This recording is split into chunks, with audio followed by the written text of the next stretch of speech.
আউযু বিল্লাহি মিনাশ শাইতানির রাজীম বিসমিল্লাহির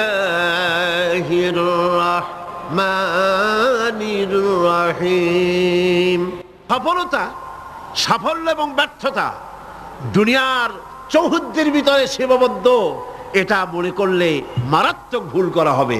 দুনিয়ার এই চৌহদ্দির ভিতরে সফলতার বিফলতার মানদণ্ড সীমাবদ্ধ নয়, বরং আমাদের আরেকটা জীবন আছে। যারা পরকালের জীবনকে বিশ্বাস করে না, তারা দুনিয়ার সফলতায় বিশ্বাসী। কথা বুঝতে পেরেছেন? তারা এই পৃথিবীতে মারিং কাটিং করে সমানে খায়, সমানে মারে, যা খুশি তাই করে। আর যারা পরকালকে বিশ্বাস করে তারা এগুলি করতে পারে না। এই জন্যে জীবনের সফলতা, আসল সফলতা হবে কিয়ামতের দিন। আল্লাহ রাব্বুল আলামিন তার বান্দাকে যদি মাফ করে দেন, যদি দয়া করে জান্নাত দান করেন, এটাই হলো জীবনের সফলতা। সুবহানাল্লাহ। আল্লাহ পাক বলছেন সাফল্যের কোরআনী ধারণা ভিন্ন রকম। সূরা বাকারার প্রথম দিকেই বলা হয়েছে জীবন সফল হওয়ার জন্য কি কি করা লাগবে। জীবন যাদের সফল হবে তাদের গুণ বর্ণনা করা হচ্ছে। শোনেন, আল্লাহ পাক বলছেন যারা নাকি গায়েবকে বিশ্বাস করবে, অদৃশ্যকে বিশ্বাস করবে। আমরা বিশ্বাস করছি কিনা? আর যারা জবাব দিলেন না তারা বুঝি করেন নাই। অদৃশ্য বোঝেন তো? অদৃশ্য কি? আল্লাহ পাক। আল্লাহ পাকের দেখি না কিন্তু বিশ্বাস করি নেই। এত আস্তে করলেন কেন? বিশ্বাস করছি কিনা? অবশ্যই করেছি, হাজারবার করেছি, জীবনের বিনিময় করি। আল্লাহ পাক আছেন, ছিলেন, আছেন, থাকবেন। হুয়াল হাইয়ুল কাইয়্যুম। গায়বকে যারা বিশ্বাস করে, যারা নামাজকে প্রতিষ্ঠা করে এবং নিজের রিস্ক থেকে যা সে ইনকাম করে তার থেকে আল্লাহর রাস্তায় খরচ করে, আর কি সেই কিতাবের উপরে বিশ্বাস করে, এর পূর্বে যত কিতাব এসেছে ওই কিতাবের উপরেও বিশ্বাস করে, ওয়াবিল আখিরাতি হুম ইউকিনুন, এবং পরকালকে বিশ্বাস করেছে যারা, তারা কি? এবার আসতেছে আসল কথাটা। উলাইকা আলা হুদাম মির রাব্বিহিম ওয়া উলাইকা হুমুল মুফলিহুন। এরাই হচ্ছে সত্য পথ, সত্য পথের উপরে রবেন তার মালিকের পক্ষ থেকে, মালিকের দেখানো পথের উপরে প্রতিষ্ঠিত, এবং এরাই সফল কাম। সুবহানাল্লাহ, এরাই সফল কাম। জীবনের সফলতা আর বিফলতার ব্যাপারে সূরা আলে ইমরানের মধ্যে বলা হয়েছে, ইয়া আইয়ুহাল্লাযীনা আমানু সুবিরু ওয়া সাবিরু ওয়া রাবিতু ওয়াত্তাকুল্লাহা লাআল্লাকুম তুফলিহুন। হে বিশ্বাসীরা, সবরের পথ অবলম্বন করো, বাতিল পন্থীদের মোকাবেলায় দৃঢ়তা অর্জন করো। জীবন সফল হওয়ার পথ দেখুন। জীবন সফল হবে কিসে? হে বিশ্বাসীরা, সবরের পথ অবলম্বন করো। মাথা গরম করো না, মাথা ঠান্ডা রাখো, সবরের পথ অবলম্বন করো। এই সবরের ব্যাখ্যাও আমরা এখানে করেছি। তারপরে বাতিল পন্থীদের মোকাবেলায় দৃঢ়তা দেখাও, এরপরে হকের পথে উঠে পড়ে লেগে যাও। আশা করা যায় তোমরা সফল কাম হবে। সুবহানাল্লাহ। আশা করা যায় তোমরা সফল হতে পারবে। সফলতার মানদণ্ড সম্পর্কে সূরা মায়েদায় বলা হয়েছে, ইয়া আইয়ুহাল্লাযীনা আমানুত্তাকুল্লাহা ওয়াবতাগু ইলাইহিল ওয়াসিলা ওয়াজাহিদু ফি সাবিলিহি লাআল্লাকুম তুফলিহুন। জীবনের সফলতা এই ব্যাখ্যা নেব কার কাছ থেকে? বলেন না কার কাছ থেকে? কোটি টাকার মালিক হলে জীবনের সফলতা আসে না। গাড়ি বাড়ি ইন্ডাস্ট্রির মালিক হলে, ক্ষমতায় গেলে জীবনের সফলতা দুনিয়ার চৌহদ্দির ভিতরে সীমাবদ্ধ নয়। ব্যাখ্যা নেব কার কাছ থেকে? ওই আল্লাহ পাক বলছেন, হে বিশ্বাসীরা, জীবন তোমার সফল হবে আল্লাহকে ভয় করো। কারে ভয় করতে হবে? রাষ্ট্রকে, পুলিশকে, আর্মিকে, প্রধানমন্ত্রীকে, প্রেসিডেন্টকে কারবার করতে হবে। জোরে চিল্লা এখন আল্লাহ রাব্বুল আলামিনকে ভয় করো, আর আল্লাহর নৈকট্য, আল্লাহর দরবারে পৌঁছার জন্য নৈকট্য অবলম্বন করো, নৈকট্য লাভের অনুসন্ধান করো। আল্লাহর কাছে যাওয়ার জন্য নৈকট্য লাভের অনুসন্ধান করো। ওয়াবতাগু ইলাইহিল ওয়াসিলা, এর তাফসীর করা হচ্ছে আমলে সালেহ, নেক কাজ করো, সেই নেক কাজগুলি তোমার জন্য জান্নাতে যাওয়ার ওসিলা হয়ে যাবে। সুবহানাল্লাহ, ওসিলা তালাশ করো। আর হলো আল্লাহর পথে সাধনা করো, চেষ্টা করো, মুজাহিদা করো, জিহাদ করো, সংগ্রাম করো, তাহলে তোমাদের জীবন সফল হয়ে যাবে। আবার সফলতার মানদণ্ড সম্পর্কে সূরা মায়েদার অন্য আয়াতে আল্লাহ পাক বলেন, ইয়া আইয়ুহাল্লাযীনা আমানু ইন্নামাল খামরু ওয়াল মাইসিরু ওয়াল আনসাবু ওয়াল আজলামু রিজসুম মিন আমালিশ শাইতানি ফাজতানিবুহু লাআল্লাকুম তুফলিহুন। হে বিশ্বাসীরা, মদ, জুয়া, মূর্তি চায়, মদ এবং জুয়ার মাধ্যমে তোমাদেরকে আল্লাহর জিকির স্মরণ থেকে গাফিল করে দিতে, তোমাদের পারস্পরিক, তোমাদের মধ্যে শত্রুতা বৃদ্ধি করে দিতে চায়। ফাহাল আনতুম মুনতাহুন, এগুলি শোনার পরেও কি তোমরা এই মদ আর জুয়া থেকে ফিরে থাকবে না? কে বলতেছেন? কে বলতেছেন? এর থেকে ফিরে থাকো, লাআল্লাকুম তুফলিহুন, আশা করা যায় তোমরা সফল কাম হবে। আমরা সফলতার আশা করি আল্লাহ নিষিদ্ধ জিনিসকে জারি করে দিয়ে, আল্লাহ নিষেধ করা জিনিসগুলি চালু করে দিয়ে তার মধ্যে সফলতা আশা করি। আর আল্লাহ বলেন, আমার নিষিদ্ধ করা জিনিসগুলিকে দুনিয়ার বুকে নিষেধ করো, বন্ধ করে দাও, তাহলে সফল হবে। প্রসঙ্গক্রমে আমি আপনাদের সামনে বলতে চাই, 1996 নির্বাচনে পার্লামেন্টে আসার পর মদ জুয়া নিষিদ্ধকরণ বিল 96, এই বিল আমি উত্থাপন করেছিলাম, বিল পেশ করেছিলাম। আপনারা নিশ্চয়ই পত্র পত্রিকায় দেখেছেন, দেখছেন না? সেই বিল উত্থাপন করার পর স্পিকার সাহেব কমিটিতে পাঠায় দিলেন, সংসদীয় কমিটিতে পাঠায় দিলেন। সুদীর্ঘ 2 বছরের ভিতরে এই বিলের কোনো খোঁজ নাই। মারাত্মক ডিপ ফ্রিজের অতল তলে বিল পড়েছিল। সেখান থেকে 15/10/98 তারিখে 2 বছর পর প্রথম আমার বিলের ব্যাপারে একটি মিটিং ডাকা হলো সংসদের কমিটি কক্ষে।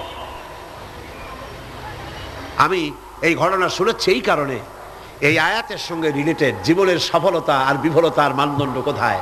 আমরা মনে করি আল্লাহ নিষিদ্ধ করা জিনিসগুলি চালু করলেই জীবনে সফলতা আসবে, আর আল্লাহ কয় আমার নিষিদ্ধ করা জিনিসগুলি রাষ্ট্রীয়ভাবে নিষিদ্ধ করলেই জীবন সফল হবে। মিটিং বসলো, সেই মিটিং অন্তত 50-60 জন লোক আসছেন। কারা এসেছেন? বিভিন্ন মন্ত্রণালয়ের সিনিয়র অফিসার, সচিব, উপসচিব পর্যায়ের লোকেরা এসছেন। এমপি আসছেন কয়েকজন, সরকারি দলের, বিরোধী দলের। আমাকে তো ডেকেছেই। আমার মনে হলো, আশান্বিত হলাম, 2 বছর পরে হলেও বিল তো মরে নাই, জিন্দা আছে। এবং আমার মনে হলো যে এতগুলি মুসলমান এখানে, মনে হয় আমার এই বিলের পক্ষেই তারা কথা বলবেন, এটা আমি আশা করলাম। আমাকে যিনি সভাপতিত্ব করছিলেন তিনি আমাকে বললেন, আপনি আগে কথা বলবেন না, সকলের বলা শেষ হবে তারপর আপনি বলবেন। সবটা শুনিয়া বললাম ঠিক আছে। শুরু হলো এই বিলের ব্যাপারে বলা, আলোচনা শুরু হলো। বিলের ব্যাপারে ফাইল তৈরি হয়েছে, এত বড় আমার কাছে ফাইল আছে। বিভিন্ন মন্ত্রণালয় মদ নিষিদ্ধ করলে, জুয়া নিষেধ করলে এই দেশের কি হবে, এই ব্যাপারে তারা তাদের মন্তব্য দিয়েছে। মন্ত্রণালয়ের মন্তব্য, জাতিসংঘ কি ফতোয়া দিয়েছে তাও আছে, সার্ক এ ব্যাপারে কি ফতোয়া দিয়েছে তাও আছে। এত বড় ফাইল। শুরু হলো প্রথমেই অর্থ মন্ত্রণালয়। সভাপতি সাহেব বললেন আপনি বলেন এই বিলের ব্যাপারে। অর্থ মন্ত্রণালয় বলল, মাননীয় সভাপতি, যদি এই বিল কার্যকরী হয়, মদ যদি বন্ধ করে দেওয়া হয়, তাহলে আমার দেশ প্রতি বছর 28 কোটি টাকার রাজস্ব ইনকাম থেকে মাহরুম হয়ে যাবে। স্বাস্থ্য মন্ত্রণালয় বলল, মদ যদি না থাকে জনগণের স্বাস্থ্য শেষ।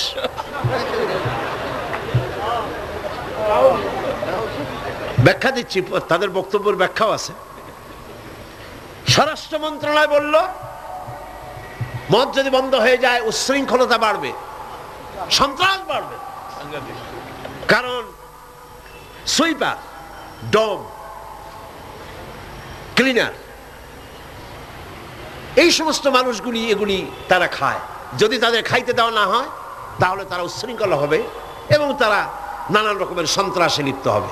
কাজেই সন্ত্রাস বন্ধ করার জন্য এটা থাকা দরকার। ইন্না লিল্লাহি ওয়া ইন্না ইলাইহি রাজিউন। খুব হতাশ হলাম এবং মনে মনে ভাবতে থাকলাম যে আল্লাহ, আজকের এই মিটিং এর ছবি তো তোমার ক্যামেরা ধারণ করছে। কিয়ামতের দিন এই লোকগুলি কি জবাব দেবে তোমার দরবারে? আমি তো আমার বাপের বিল নিয়ে হাজির হই নাই, আমার বাপের বিল তো নিয়ে হাজির হই নাই। এরপরে পররাষ্ট্র মন্ত্রণালয়ের পক্ষ থেকে বলা হলো, আমরা গরিব দেশ। যুক্তি দেখুন, আমরা গরিব দেশ, ডোনাররা আমাদেরকে সাহায্য দেয়, বিদেশি সাহায্যদাতারা, দাতা গোষ্ঠী, তারা আমার দেশে সাহায্য নিয়ে আসে। ওনাদেরকে যদি একটু মদুনা দিতে পারি তো দিলাম কি, একটু মেহমানদারি তো করা উচিত। এই মেহমানদারি না করতে পারলে আমরা তো সর্বনাশ হয়ে যাবে দেশ। সুতরাং এটা বন্ধ করার অর্থই হলো বিদেশি সাহায্য বন্ধ হয়ে যাওয়া। এইভাবে বিভিন্ন মন্ত্রণালয় বলতে লাগলেন আর আমি বসে বসে কুইনিয়ান গিলতে লাগলাম। সর্বশেষ ইসলামী ফাউন্ডেশন, সভাপতি সাহেব বললেন, ইসলামী ফাউন্ডেশনের ডিজি সাহেব, তার নামের একটা মৌলানা লাগানো আছে। তিনি বললেন, মৌলানা সাহেব আপনি বলেন। আমি এই লোকটার চেহারা জীবনে দেখি নাই, ওই প্রথম দেখলাম। আমি ভাবলাম অন্তত সে যাই হোক, নামের আগে যখন একটা মৌলানা আছে, জি, তাহলে উনি এই বিলের পক্ষে কথা বলবেন, আমার ধারণা হলো। কিন্তু সর্বনাশ, তিনি বললেন কি, আহা, চাকরি করতে গিয়ে মানুষ এইভাবে ইমান বিক্রি করে? অবাক হলাম আমি। চাকরি করতে গিয়ে মানুষ তার ইমান বেচে। তিনি বললেন, এই বিল আমি তার কথাই কোট করছি, আমার সব মুখস্থ। তিনি বললেন, এই বিল আমি আগে পাই নাই, মিটিং এ এসে বিলটা পেলাম। বিল পড়ে দেখলাম যিনি বিল উত্থাপন করেছেন তিনি একটি ধর্মীয় আবেগের উপরে ভিত্তি করে এই বিল পেশ করেছেন। এটি হচ্ছে ইসলামের নামে আরেকটি অনইসলামিক কাজ। তিনি বললেন এইটা এর কারণ হলো যুক্তি। শোনেন যুক্তি, কত বড় আলেম তিনি, সোজা কথা। তিনি বলছেন যে আমার দেশে অমুসলিমরা আছে, আমার জন্য যেটা হারাম সেটা তাদের জন্য হালাল, আমাদের জন্য যেটা হালাল সেটা তাদের জন্য হারাম। আমার দেশে অমুসলিম বহুত আছে, সুতরাং আমরা যদি মদ নিষিদ্ধ করি অন্য জাতির উপরে তা জুলুম হবে। আর আল্লাহ বলেছেন লা ইকরাহা ফিদ্দীন, ইসলামে কোনো বাড়াবাড়ি নেই। তিনি আরো এক ধাপ আগিয়ে গেলেন। তিনি বললেন, শুধু এই বিলের ব্যাপারেই নয়, বাংলাদেশের সংবিধানের মধ্যে আল্লাহর উপর ঈমান এবং অবিচল আস্থার কথা বলেও অমুসলিমদের উপরে, সংখ্যালঘুদের উপরে প্রেসার ক্রিয়েট করা হয়েছে, জুলুম করা হয়েছে।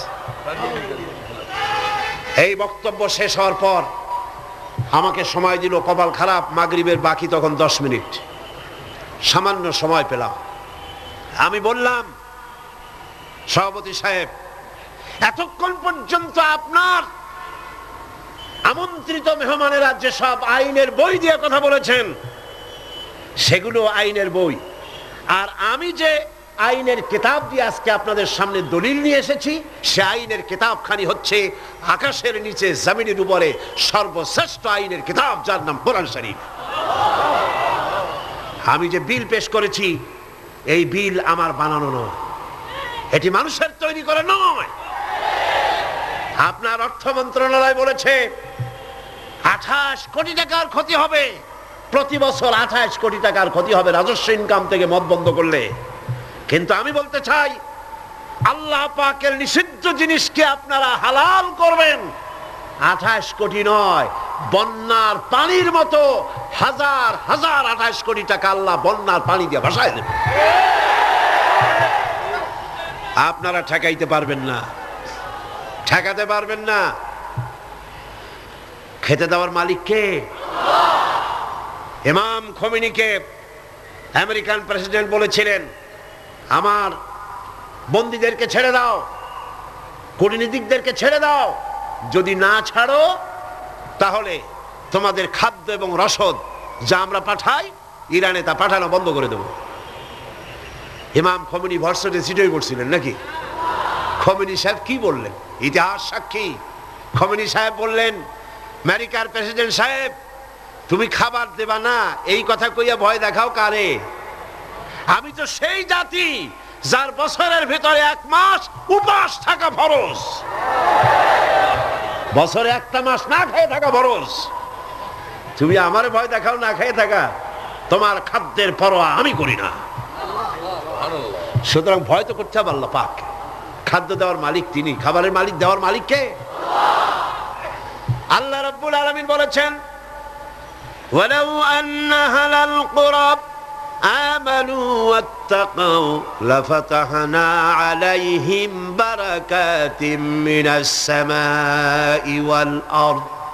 দেশের লোকেরা, জনপদের লোকেরা যদি আমার উপর ঈমান আনে আর আমাকে ভয় করার নীতি যদি অবলম্বন করে চলে, তাহলে আকাশ আর জমিনের সব বরকতের দরজা আমি আল্লাহ তাদের জন্য খুলে দেব। রিজক দেওয়ার মালিক তো আল্লাহ। কে মালিক? আল্লাহ পাক। আল্লাহর হারাম জিনিসকে আপনারা জারি রেখে 28 কোটি টাকা পাওয়ার লোভ করছেন। কত 28 কোটি চলে যাবে ঠিক পাবেন না। পেঁয়াজের ঝাঁজ কত টের পান না এখন? পেঁয়াজের ঝাঁজ কত? এক সময় সিলেটের নাম ছিল 2টি পাতা 1টি কুড়ির দেশ, ঠিক না? 2টি পাতা 1টি কুড়ির দেশ সিলেট। আর এখন 2টি কাঁচামরিচ 1টি পেঁয়াজের দেশ বাংলাদেশ। মানুষ যখন নিজের দাম বোঝে না তখন আল্লাহ জিনিসের দাম বাড়ায় দেয়। দাম কার? পেঁয়াজের নাম আর কার দাম? মানুষের দাম।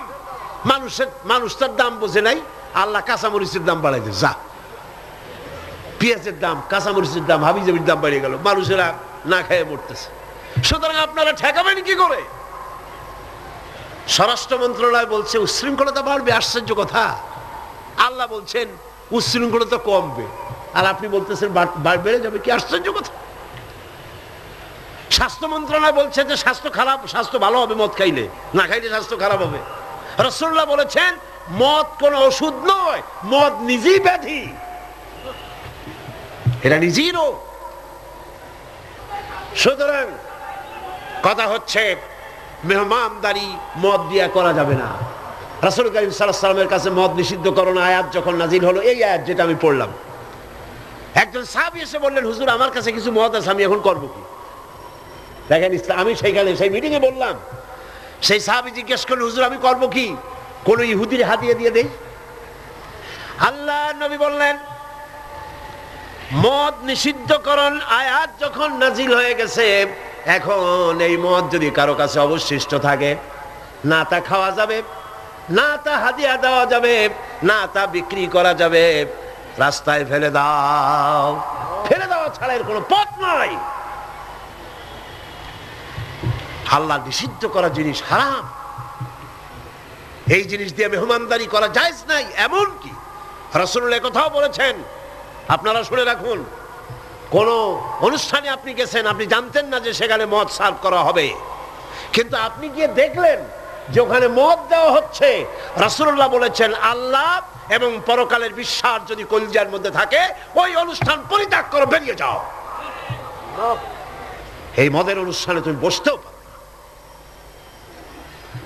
সর্বশেষ বললাম, আজকে ফাউন্ডেশনের ডিজি তিনি বলছেন আশ্চর্য কথা, আমার দেশে মুসলিম আছে তাই কোরআনের আইন আমি চালু করব না, এটা তাদের উপরে জুলুম হবে। রাসূলুল্লাহর উপরে যখন এই আইন নাজিল হয় তখন মক্কা মদিনায় ইহুদি খ্রিস্টান ছিল না, তো তাদেরকে উপলক্ষ করে রাসূলুল্লাহ কি আইন বন্ধ করে রাখছিলেন? না, বরং বললেন সাহাবীরা, তখন তো মাইক ছিল না, রেডিও নাই, মাইক নাই, ফ্যাক্স নাই, পত্রপত্রিকা নাই, টেলেক্স নাই, টেলিভিশন নাই। হুজুর বললেন যাও রাস্তায় রাস্তায় এই আয়াত চিল্লায় পড়ো। সাহাবায়ে কেরাম রাস্তায় নেমে গেলেন, এই আয়াত ইন্নামাল খামরু ওয়াল মাইসিরু ওয়াল আনসাবু ওয়াল আজলামু রিজসুম মিন আমালিশ শাইতানি ফাজতানিবুহু, যাও পড়ো। সবাই চিল্লায় পড়তে লাগলেন। ইতিহাস সাক্ষী, তারা যখন তেলাওয়াত করতেছিলেন রাস্তায় রাস্তায়, যেই সব মুসলমান মদ পান করতেছিলেন, তখন যার হাতে মদের গ্লাস ছিল কোরআনের আয়াত শুনে মদের গ্লাস নিক্ষেপ করলেন। যিনি গলায় নিয়েছিলেন, মুখে নিয়েছিলেন, কুড়ি করে ফেলে দিলেন। যিনি গিলেছিলেন গলার মধ্যে আঙ্গুল দিয়ে বমি করে ফেলে দিলেন।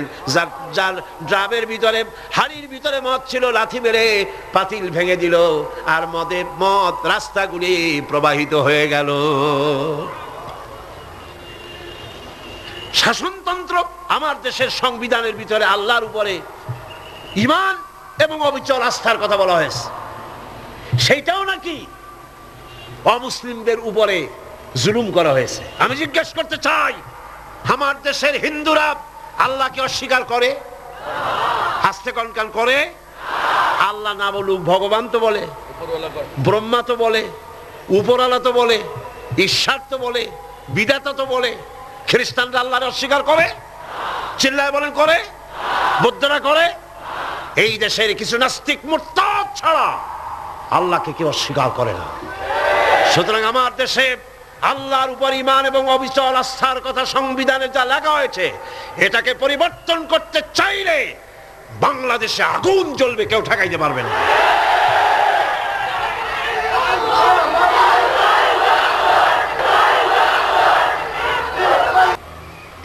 দুই বছর পর একবারের জন্য এটা উঠলো, আমি সব কথা বলতে পারলাম না, মাগরিবের আজান হয়ে গেল। আমাকে বলা হলো এই বিল আবার আরেকদিন আমরা মিটিং করব। সেদিন পার্লামেন্ট চলাকালীন সময় বিলের উপর রিপোর্ট দেওয়া হলো। আমি দাঁড়ায়া বিধি অনুযায়ী কথা বলতে চাইলাম, কথা বলতে পারলাম না, কথা বলতে দেওয়া হলো না। যাই হোক, সেটা ভিন্ন কথা। আল্লাহ পাকের কাছে ছেড়ে দিয়েছি। আমরা চাই পৃথিবীর দ্বিতীয় বৃহত্তম মুসলিম দেশ বাংলাদেশ, এখানে মদ এবং জুয়া নিষিদ্ধ ঘোষণা করা হোক। আপনারা চান কিনা? চান কিনা? চান কিনা? আল্লাহ রাব্বুল আলামিন বলছেন, যেটাই হলো সফলতার মানদণ্ড, দুনিয়ার চৌহদ্দির ভিতরে এই সফলতা নির্ভর করে না। সূরা হজে বলা হয়েছে, ইয়া আইয়ুহাল্লাযীনা আমানু রুকউ ওয়াসজুদু ওয়া'বুদু রাব্বাকুম ওয়াফআলুল খায়রা লাআল্লাকুম তুফলিহুন।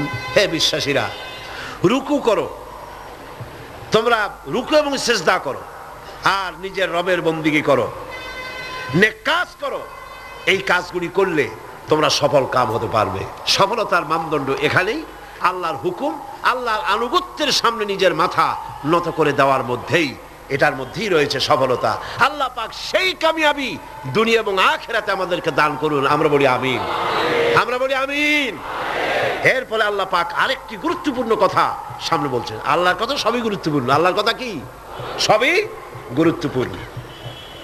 আল্লাহ পাক বলেন, وَمِنَ النَّاسِ مَن يَشْتَرِي لَهْوَ الْحَدِيثِ لِيُضِلَّ عَن سَبِيلِ اللَّهِ بِغَيْرِ عِلْمٍ وَيَتَّخِذَهَا هُزُوًا أُولَئِكَ لَهُمْ عَذَابٌ مُهِينٌ। লোকেদের মধ্যে এমন লোক আছে যারা মনোমুগ্ধকর কথা কিনে আনে জ্ঞান ছাড়াই, আল্লাহর পথ থেকে মানুষকে ফিরায় রাখার জন্য।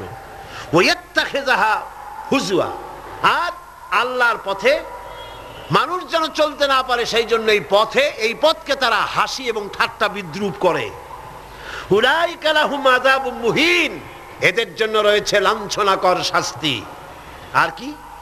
وَإِذَا تُتْلَى عَلَيْهِ آيَاتُنَا وَلَّى مُسْتَكْبِرًا كَأَنْ لَمْ يَسْمَعْهَا كَأَنَّ فِي أُذُنَيْهِ وَقْرًا فَبَشِّرْهُ بِعَذَابٍ أَلِيمٍ। আর যখন তাকে আমার আয়াত তেলাওয়াত করে শোনানো হয়, সে দর্প ভরে অ্যাবাউট টার্ন করে, দর্প পরে পিঠ ফিরায় চলে যায়। কাল্লাম ইয়াসমাহা, যেমন সে শুনতেই পায় নাই। কান্না ফি উযনাইহি ওয়াকরা, যেন সে বধির কালা, আমার কথা যেন শুনিই নাই, এমনই অবস্থা। এই লাহওয়াল হাদিস, এই জিনিসটাকে এটা বুঝতে হবে। এই মুহূর্তে সবচাইতে জরুরি কথা লাহওয়াল হাদিস। এগুলো হচ্ছে একদিকে আল্লাহর পক্ষ থেকে পথ নির্দেশনা আসছে, অনুগ্রহ আসছে, সেটার নাম হচ্ছে, সেটা দিয়ে লোকেরা লাভবান হচ্ছে, তার নাম কিতাব কোরআন শরীফ। তার নাম কি? কোরআন শরীফ। অন্যদিকে ওই সব সৌভাগ্যবান ব্যক্তির পাশাপাশি এমন দুর্ভাগা লোকেরাও রয়েছে যারা আল্লাহর আয়াতের মোকাবেলায় ভিন্ন পদ্ধতি গ্রহণ করেছে। সেটা কি? তারা বিভিন্ন মনোমুগ্ধকর কথা বিভিন্ন জায়গা থেকে আমদানি করেছে। হাদিস শরীফে এসেছে, নজর ইবনে হারেস, কুরাইশদের এক ব্যক্তি, সে বলল, তোমরা মুহাম্মদ সাল্লাল্লাহু আলাইহি ওয়াসাল্লামের কারণ রাসূলুল্লাহর চেহারা দেখে, রাসূলুল্লাহর ব্যবহারে ইসলামের দিকে আকৃষ্ট হচ্ছে, আর কোরআন শুনে মানুষ পাগল হয়ে যাচ্ছে। সুবহানাল্লাহ। নবীজি যখন তেলাওয়াত করতেছেন, কাফের বেঈমানেরা চতুর্দিক থেকে দাঁড়ায় যাচ্ছে। রাসূলুল্লাহর তেলাওয়াত শুনে শুনে নিজেদের অজান্তে চোখের থেকে পানি পড়তেছে, আর মুখ দিয়া বেসাখতা বেরিয়ে যাচ্ছে। লা ইলাহা ইল্লাল্লাহু মুহাম্মাদুর রাসূলুল্লাহ। জোরে পড়ে লা ইলাহা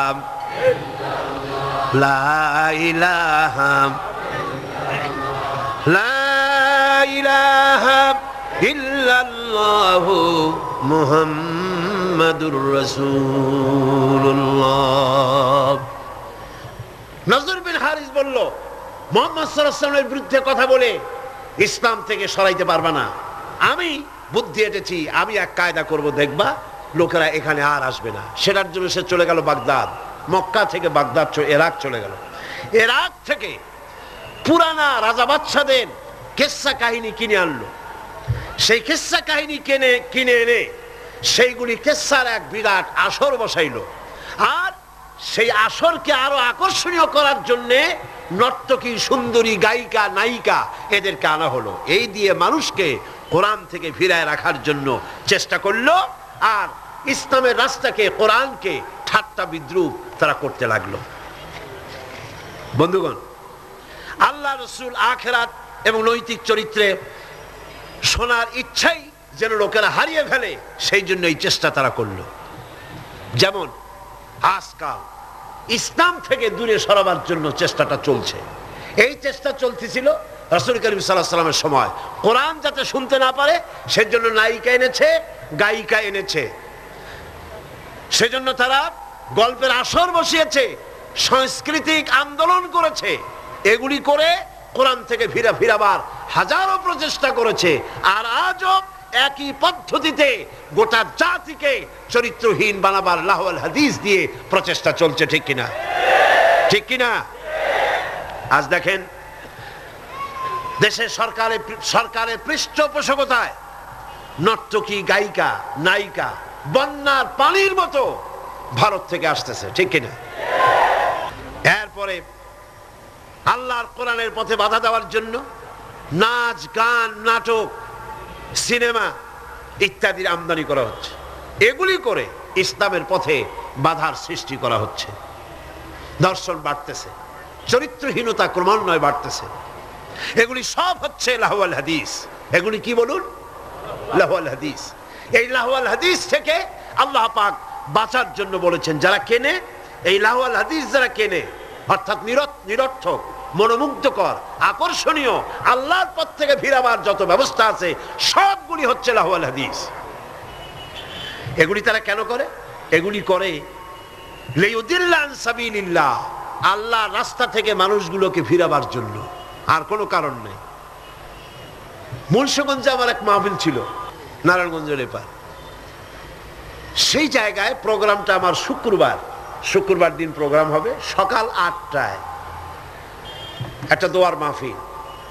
সেই মাহফিলে গিয়ে রাতের বেলায় মঞ্চ গেট পোড়ায় দিয়েছে, মাহফিল যাতে না হতে পারে সেজন্য সরকারি ছত্রছায়ায় এই কাজটি সেখানে করা হয়েছে। আমি শুনে বললাম, যারা এই কাজটা করলো তারা তো মাহফিলের প্যান্ডেলে আগুন দেয় নাই, নিজেদের তকদিরে আগুন লাগাইছে, নিজেদের তকদিরে আগুন লাগাইছে। জীবনে তো গানের প্যান্ডেলে আগুন দাও নাই, থিয়েটারের গেটে আগুন দাও নাই, জীবনে কোনোদিন যাত্রার প্যান্ডেলে আগুন দাও নাই। সেই প্যান্ডেলটা আগুন দিলা যেখানে বসে কোরআনের কথা বলা হয়, যেখানে হাদিসের কথা বলা হয়। আগুন কপালে দিয়েছো, তকদিরে পোড়াইছো। যে হাত দিয়ে কোরআনের মাহফিলের মঞ্চের প্যান্ডেল পোড়ানো হয়েছে, এই হাত তো সাথে থাকার কথা নয়। এরপরে আল্লাহ পাক বলছেন, এদের অবস্থাটা কি? এরা ওয়াইত্তাখিদাহা হুজওয়া, আল্লাহর পথে আহ্বানকারীদেরকে তারা ঠাট্টা বিদ্রুপ করে। লিইউদিল্লা আন সাবিলিল্লাহ, একদিকে তো আল্লাহর রাস্তায় বাধা সৃষ্টি করে যাতে করে আল্লাহর পথে আসতে না পারে, তার জন্য হাজারো প্রচেষ্টা করে। 2 নম্বরে ঠাট্টা বিদ্রুপ করে ইসলামওয়ালা, টুপিওয়ালা, নামাজওয়ালা, দাড়িওয়ালা, নানান কথা বলিয়া ইসলাম যারা করে তাদেরকে ঠাট্টা এবং বিদ্রুপ করে। আল্লাহ বলেন, এই যে লাঞ্ছনা করতেছ নবীকে, কোরআনকে, ইসলামকে, ইসলামের দায়ীদেরকে, আর আমি তোমাদের জন্য তোমরা যে ইসলামকে লাঞ্ছনা করছো, মুসলমানদেরকে লাঞ্ছিত করছো, এই জন্য আমি আল্লাহ তোমাদের জন্য রেখেছি উলাইকা লাহুম আযাবুম মুহিন। ইসলামকে যারা লাঞ্ছিত করছো, মুসলমানদেরকে যারা লাঞ্ছনা দিচ্ছ, তোমাদের জন্যই লাঞ্ছনাদায়ক শাস্তি আমি আল্লাহ রেখে দিয়েছি কিয়ামতের দিন। এদের অবস্থাটা কি? আল্লাহ বলেন, এদের অবস্থা হচ্ছে وَإِذَا تُتْلَى عَلَيْهِ آيَاتُنَا وَلَّى مُسْتَكْبِرًا كَأَنْ لَّمْ يَسْمَعْهَا كَأَنَّ فِي أُذُنَيْهِ وَقْرًا। এদেরকে যখন আল্লাহর আয়াত তেলাওয়াত করে শোনানো হয়, দর্প পরে পিঠ ফিরায় চলে যায়, আমল দিতে চায় না। আল্লাহ বলেন, এমন ভাবে অহংকারে ফিরে যায়, কান্না ফি উযনাইহি ওয়াকরা, মনে হয় যেন কানা বধির, শুনি নাই। ফাবাশশিরহু বিআযাবিন আলীম, এদেরকে কঠিন শাস্তির সুসংবাদ দাও। কঠিন শাস্তির কি দাও? কঠিন শাস্তির কি সুসংবাদ হয়? কি হয়? দুঃসংবাদ। আল্লাহ বলছেন কি? সুসংবাদ। এটা একটা দৃষ্টান্ত দিলে আপনারা বুঝবেন। আমি মাঝে মধ্যে এটা দৃষ্টান্ত দিয়ে এভাবে বুঝাই। ছেলে যদি মায় কন্ট্রোল করতে না পারে, খুব দুষ্ট ছেলে, মায় কন্ট্রোল করতে পারে না, মা তখন বলে, আমার কথা তো শুনলি না, দাঁড়া, অপেক্ষা কর, তোর বাবা আসবে, আমি তার কাছে বলবো। এমন পিঠটি লাগাবে, তখন মজা টের পাবি। পিটাইলে কি মজা লাগে নাকি? তাহলে এটা বলছে কেন? শাস্তির তীব্রতা বুঝাবার জন্য। সেই জন্য আল্লাহ পাক বলছেন, ফাবাশশিরহু, এদেরকে সুসংবাদ শোনাও। পীড়াদায়ক, যন্ত্রণাদায়ক শাস্তি এদের জন্য রয়েছে যারা ইসলামের পথে বাধা দেয় আর ইসলামকে দিয়ে যারা ঠাট্টা বিদ্রুপ করে। মরিয়া দেখো, তারপরে টের পাবা। এখন তো কিছু আল্লাহ কবে না। আল্লাহ খুব, আল্লাহর ধৈর্য আমাদের চাইতে কম না বেশি?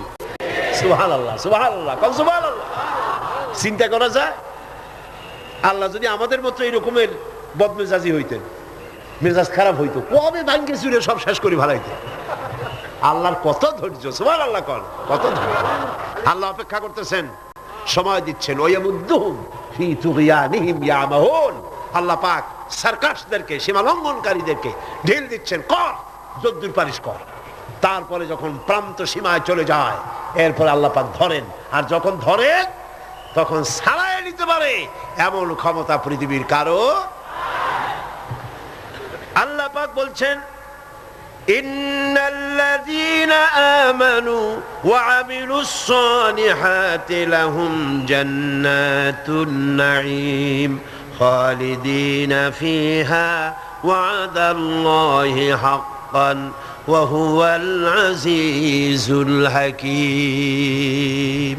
নিশ্চয়ই যারা ঈমান এনেছে, আমলে সালেহ করেছে, তাদের জন্য রয়েছে নিয়ামতে পরিপূর্ণ জান্নাত। সুবহানাল্লাহ। গালাগালি সহ্য করো, তোমরা গালাগালি সহ্য করো, মার সহ্য করো, অত্যাচার সহ্য করো, জুলম সহ্য করো, আর নিজেদের কদমকে মজবুত করো, দ্বীনকে প্রতিষ্ঠার পথে এগিয়ে যাও। আল্লাহ পাক বলছেন, আমি তোমাদের জন্য নিয়ামতে পরিপূর্ণ জান্নাত রেখেছি, ওদের জন্য দুনিয়া, তোমাদের জন্য জান্নাত। সুবহানাল্লাহ।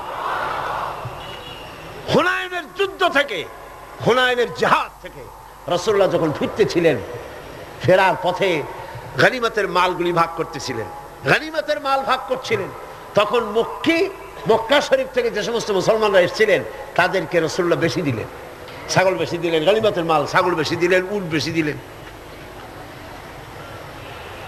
আর আনসারদেরকে কম দিলেন। হযরত সাদ রাদিয়াল্লাহু তাআলা আনহু, যিনি আনসারদের নেতা ছিলেন, তিনি রাসূলুল্লাহকে বললেন, হুজুর, বন্টন যা করলেন এতে কিন্তু আনসারেরা একটু নারাজ হয়ে গিয়েছে, তারাই বেশি স্যাক্রিফাইস করলো, অথচ গনিমতের মাল তারা কম পেয়ে গেল। হুজুর বললেন, তোমার মত কি? কয়, আমিও ওই রকমই, অর্থাৎ ওইটাই সমর্থন করি, আমাদেরকে একটু বেশি দেওয়া উচিত ছিল। রাসূলুল্লাহ কি বললেন? সুবহানাল্লাহ। রাসূলুল্লাহ বললেন, একটু পরেই তুমি দৃশ্যটা দেখবা, ও সাদ, ও আনসারেরা, একটু পরেই দৃশ্যটা দেখবা। মক্কায় যারা ফিরে যাবে তারা নিয়ে যাবে উট, ভেড়া, ছাগল, আর মদিনায় যারা ফিরে যাবে তারা নিয়ে যাবে আল্লাহ রাসূলকে সাথে নিয়ে যাবে, আল্লাহ রাসূলকে সাথে নিয়ে যাবে। কোনটা বেশি? সুবহানাল্লাহ। দুনিয়ায় ঠাট্টা করে, বিদ্রুপ যারা করে, গালাগালি করে, সহ্য করো এবং তাহাম্মুলের সাথে পরিস্থিতির মোকাবেলা করো। আল্লাহ পাক বলছেন, অপেক্ষা করো, ওদের জন্য দুনিয়ায় সব শেষ, যত সেলুট এইখানে শেষ, এরপরে সেলুট শুরু হবে কবরের মধ্যে নিয়ে, আসল সেলুট, ঠিক পাইছেন? আসল সেলিউট শুরু হয়ে যাবে কবরের মধ্যে গিয়া। আগ পর্যন্ত যদ্দূর পারো করো। আর মুসলমানদের দুঃখ দুর্দশা ঈমানদারদের জন্য মওতের আগ পর্যন্ত শেষ। এরপরে আল্লাহ পাক বলেছেন, চিরস্থায়ী জান্নাত দেব, খালিদিনা ফিহা আবাদা, চিরকাল জান্নাতের মধ্যে থাকবা। সুবহানাল্লাহ। তবে এখানে আপনি সবর করে থাকবেন, আমার কথার ভুল অর্থ করবেন না যে আমরা শুধু মার খেতে থাকবো আর সবর করব, আর মাতবাড়ি, রাজনীতি, সমাজনীতি, ক্ষমতা, সব দেশের ফাসেক, ফুজ্জার, সারাবি, জানি, কাবাবি, ওরা থাকবে মাথার উপরে, আর আমরা খালি সবর করে যাব না। কথা কিন্তু সেটা না। কথা হচ্ছে ধৈর্যের সাথে পথ অতিক্রম করেন, মঞ্জিলের পানে এগিয়ে যান। মঞ্জিল কি? কোরআনের আইন চালু হওয়া। মঞ্জিল কি? আল্লামা ইকবাল বলেছেন, মঞ্জিলের দিকে এগিয়ে যাও, মঞ্জিলের পথে গন্তব্যে এগিয়ে চলো, সেই পর্যন্ত চলতে থাকো যতক্ষণ পর্যন্ত তোমার নাকের থেকে শ্বাস আসা যাওয়া করে। যতক্ষণ পারো মঞ্জিলে পৌঁছাবার জন্য দৌড়াও, যখন দৌড়াতে পারবে না, পায়ে যখন শক্তি নাই, তখন হামাগুড়ি দাও, হামাগুড়ি দিয়াও যখন এগোতে পারো না, গড়াতে থাকো, যখন তাও পারো না, তখন মঞ্জিলের পানে তাকায় থাকো, যতক্ষণ চোখের পাতা তোমার স্তব্ধ হয়ে না যায়। চোখের পাতা নীরব নিস্তব্ধ না হওয়া পর্যন্ত মঞ্জিলের পানে তাকায় থাকো। আমরাও ধৈর্য ধারণ করে পরিস্থিতির মোকাবেলা করব। ওরা অস্ত্র নিয়ে আসবে, আমরাও অস্ত্র ধারণ করব। সেই অস্ত্র বন্দুক নয়, কামান নয়, রিভলভার নয়, স্টেনগান নয়, এসএলআর নয়, দুনিয়ার মানুষের বানানো অস্ত্র নয়।